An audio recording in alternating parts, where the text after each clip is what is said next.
just like that, it is a new month. It's time for us to sit down and talk about what we're gonna read this month. I'm thinking I wanna read a lot of my series. I didn't realize I'm in the middle of like 5. So I have those, and then I have a few extra ones that I plan to read as well. I should be working through my series. I did that a little bit last month and I was happy with that. This month, I think I just took a bunch that have been on my physical TBR for a while and I've been wanting to read. So I've got a mix of things and a mix of genres for today. So we're just gonna go ahead and get into them. First up, I have to continue with the Scythe series by Neil Shusterman. The next one is Thunderhead. I think the first one was just so good that I've always been scared to get back into it because I feel like it can't get any better. But you think it gets way better. This is a fun YA anti-dystopian where everybody in the world is immortal and the only way you die is if you are chosen to die by a scythe. The first one was so good. It kind of ended on a little cliffhanger, so I'm ready to see what's gonna go down in this one. I'm so excited for you to read it. That was one of my first 5-star reads ever. Oh! Yeah, enjoy.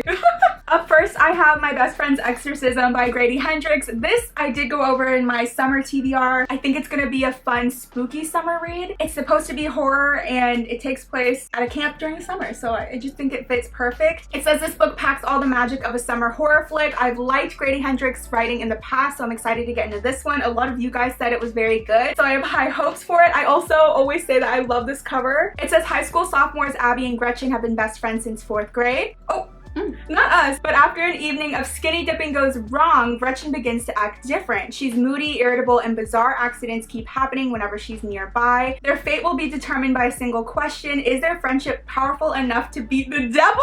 Oh my gosh.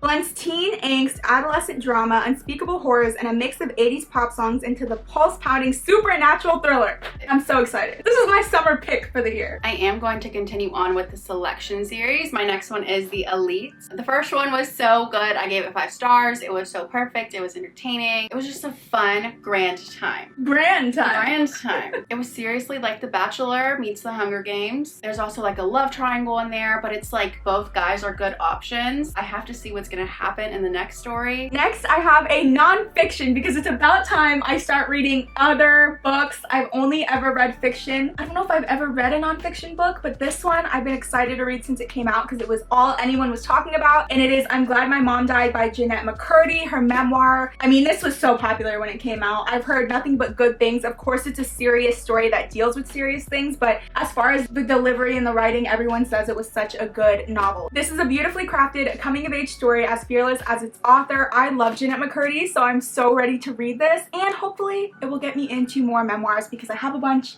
and I haven't read them yet. I'm gonna read the next book in the Knock 'Em Out series. Y'all know I've just been waiting. It's a size that intimidates me. It's also the love interest that wasn't my favorite in the first book. Like, I didn't really care to hear about his story. I was waiting for the 3rd book. The 3rd book is about to come out soon, so I have to continue on with the series anyway. I'm hoping this is gonna be one of those where like I don't want to start it and I'm not like too happy to start it, but then I end up really loving it. Like, watch this be even better than the first one, and this whole time I was like putting it off to the side. That's what I wish. I hope so. Possibly one of the books I've had the longest, and it is A History of Wild Places by Shay Earnshaw. I'm sick of talking about this book. I keep saying I'm gonna read it. I never do. This is the month, you guys. It's July, it's past mid-year, it's gonna happen. It's a mystery thriller, but like magical elements. It needs to be done, and it is going to be. Hauntingly beautiful, hypnotic, and bewitching, A History of Wild Places is a story about fairy tales, our fear of the dark, and losing yourself within the wilderness of your mind. I'm so excited. This is the one where it has a guy who finds missing people, he ends up going missing himself, and then someone else tries to find him or something like that. I've heard nothing but good things. Still one of my favorite covers ever. It needs to be done. I also have that. Yeah, you do know. This is gonna be like my mystery thriller for the month. I'm also gonna continue on with the Shatter Me series. Defy Me. Pretty much every series I'm in the middle of has left on a cliffhanger. This one was like the ultimate cliffhanger. I've been scared to come into this one. I don't know how they're gonna explain the last thing I read from this series, but it's time. I gotta get through my series. I have to finish them off so that I can start a new series next year. This is not part of a series I'm reading, but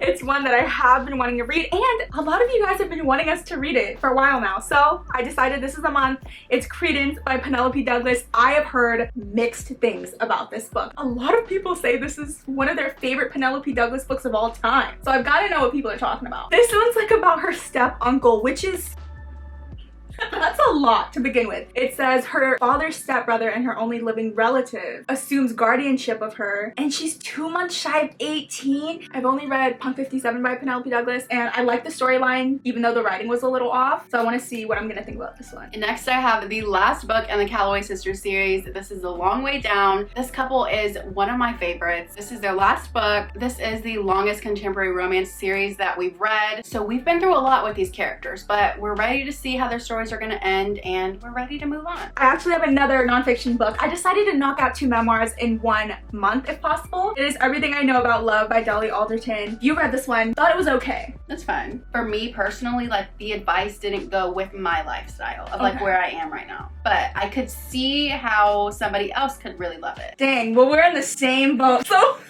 Everything I Know About Love captures early adulthood and its terrifying and hopeless uncertainty, and I feel like that right now. I'm honestly just ready to learn more about this woman because I have no idea who this is, and it's a Peacock show now, so why not? Yeah. Maybe we'll watch it. Okay. So I did just read my first Ellen Hildebrand book, The Hotel Nantucket, and I absolutely loved it. It was everything I wanted in a summer book. I know I love her writing, and I have a few of her books, so I need to read my next one, which is going to be 28 Summers. The top says their secret love affair has lasted for years, but this will be the summer that changes everything. 28 Summers is the unforgettable story of an unconventional love that knows only 1 season. It's giving like Belly and Conrad, like only in summertime. It feels like an adult version of that. I hope I love it. Hopefully they have a happy ending. The last 2 books I brought are books that I have started, but when I say started, I mean first chapter. Barely into it, but I know that I'm looking forward to both of these because their openings were so good. So first is Belladonna by Adeline Grace. I was supposed to read this a couple months ago. I think what happened is I just picked it up too late in the month and I didn't finish it for whatever month it was, and I just never revisited it. But I'm still thinking about these characters. It says, orphaned as a baby, 19-year-old Signa has been raised by a string of guardians, each more interested in her wealth than her well-being. Each of them has met an untimely death. Signa's best chance of uncovering the murderer is an alliance with Death himself, a fascinating, dangerous shadow who has never been far from her side.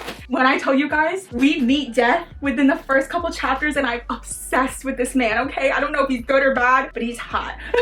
It's honestly just shadows, but I'm like, something about shadow people. Say it. Anytime there's a shadow man introduced in a book, I am gonna love him. I don't know what his morals are. I don't know if he's good, bad. It doesn't matter. I really like the writing so far. I want to get back into it. Beautiful cover. You know what? I'm just gonna get rid of the dust jacket. It doesn't need it. This is everything and more. Look at the back. Is that Death? The next one I have is Apples Never Fall by Leanne Moriarty. This one, we've heard mixed reviews. Some people say they really like it, and some people are like, this is so boring. This is the one where the mom goes missing. Half of the siblings think that the dad had something to do with it, and the other half are like, my dad would never do something like this. We gotta get down to the bottom of it. It says this is the author of Big Little Lies. I absolutely loved that show. I don't know what happened with that show. I think like everyone was busy and they just stopped filming. I'm hoping it's gonna be like a mystery that I love. The last one I brought is Good Girl Complex by Elle Kennedy. Again, I started maybe the first chapter and I really liked it, and I was surprised because a lot of the Goodreads reviews said that this one wasn't very good. But I liked the opening, so I'm ready to see if it's going to continue with that or if it's going to kind of fall off. I'm not sure. So we're following Mackenzie. It says she's a people pleaser and she wants to focus on her internet business, but her parents are making her get a college degree first, so she ends up going to the beachside town of Avalon Bay. She meets a local bad boy named Cooper, and he is a threat to her ordered existence. Their friendship seems to become the realest thing in her life. Of course, this man is keeping a secret from her. Aren't they all? So I'm interested to see. I like Elle Kennedy's writing, so I'm wondering if this is going to be as good as Off Campus. These are all the books that we picked out for ourselves. Hopefully we can get through all of them We plus will. more. We will. So now we need to roll in our monthly TBR cart and blind pick another book. We have our cart here. We've wheeled her in. She's getting kind of sparse now, which is crazy to see. So we're going to go ahead and pick for each other like always. You go ahead. Go first. Okay. I'm worried. Let's see. What do we have? Number 2. 2. Okay, not bad. I've been lucky with the sizes of these. Here's number 2. I'm absolutely so excited about this. Bully by Penelope Douglas. It says, we were best friends once, then he turned on me and made it his mission to ruin my life. I hate men. I was humiliated, shut out, and gossiped about throughout all of high school. His pranks and rumors got worse as they went on, and I made myself sick trying to stay out of his way. Girl, don't even worry about him. I even went away for a year just to avoid him, but I'm done hiding from him now, and there's no way I'll allow him to ruin another year. He might not have changed, but I have. It's time to fight back. Okay, revenge story. Mhm. We love ourselves a revenge plot. I just hope his reasoning for being mean to her isn't dumb. We'll see. I think all of Penelope Douglas books are kind of hit or miss, so I'm ready to read both of these and see how I feel. Good pick, good pick. Okay, I'm gonna pick for you now. Let's see. 3. Do I have a 3? Yeah, it's right here. Oh. Okay. Oh, Lord. Sorry, that was a mess. Okay, here's number 3. I don't even remember what we have in here. Oh, no. It is Pack Up the Moon. This one, everybody has said is so freaking sad. And you know what? In our mid-year tag, I was saying, I haven't cried at all this year, really. Like, barely. I mean, when it comes to like books, you know. Right. But this is Kristen Higgins' A Pack Up the Moon. Even the freaking summary always gets me sad. It says, every month, a letter. That is what Lauren decides to leave her husband when she finds out she's dying. Each month, she gives Josh a letter containing a task to help him face the first year without her, leading him on a heartrending, beautiful, often humorous journey to find happiness again in this new novel. It's gonna be so sad, but honestly, it's probably gonna be so powerful, so good. At least you don't have any other sad books for the month. Yeah. So it'll be the only like heavy one. Yeah, this is a good time to read it with these books. Okay. Okay, I'm happy with these. We're gonna have to add these on to our stacks. Okay, so these are all the books we plan to read for this month. There's a lot from last month's TBR that I didn't even get to finish, so I do want to try to squeeze those in as well. But I mean, time's ticking now. It's the home stretch. I'm 3 books behind on my Goodreads goal. No, you're not. I am. So we will be reading all of these books plus our book club book. We haven't picked it yet, but we will be doing a poll on Fable. If you're not already a part of our Literal Besties book club and you want to join, definitely do so before we kick off this new month. That link is always in the description and it's free to join, so make sure to do that, as well as like and subscribe if you haven't already, and we will see you next time. We gotta stay by. Bye. She keeps trying to die so she can see him again. It's so hot. Oh my. That's awful. That's actually awful for my book. Bully piping out. Why is my stack so much bigger than yours? I don't know. You have thick books. Oh, great. Oh, I didn't know I did the whole video with the song. That's ugly. I think it's cute. Now they're super. Oh. Yeah. She's banged up. Okay.